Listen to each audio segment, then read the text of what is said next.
হালকা রোদ পড়লে এই দিকটায় স্বচ্ছ জলের নিচে পুঁটি মাছের ঝাঁক দেখা যায় অনেক। ওই দেখো ননি দিদি।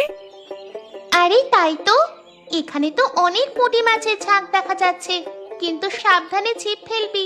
একবার পানায় আটকে গেলে আর কিন্তু ছিপ ছাড়ানো যাবে না। শুনেছি ঠাকুমার বাপ দাদারা নাকি জমিদার ছিল, তাদের নাকি অনেক সোনা রূপা সম্পদ ছিল। ছিলই তো, ঠাকুমার বাড়িটা দেখিস না এখনো কেমন বড় আর মজবুত দেখা যায়। আমাদের গায়ে মোড়ল ছাড়া আর কারো তো এমন বাড়ি নেই। তা ঠিক বলেছ দিদি, নাও ছিপ ফেলি চলো।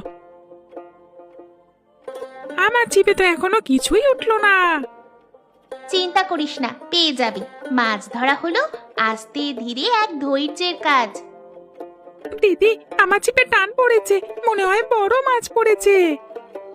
এই পানা পুকুরে তো কেবল পুঁটি মাছ ছাড়া অন্য কোনো মাছ নেই, তাহলে বড় মাছের টান পড়বে কেন? আমি শুনেছি এই পানা পুকুরের নিচে নাকি পেতনি বুড়ি থাকে, সে নাকি ছোট ছোট ছেলে মেয়েদের ধরে জলের নিচে নিয়ে যায়। সে আবার আমার ছিপ ধরে টানছে না তো। ওমা, তুই তো আমাদের ভয় পাইয়ে দিলি রতন। না, এখানে থেকে আর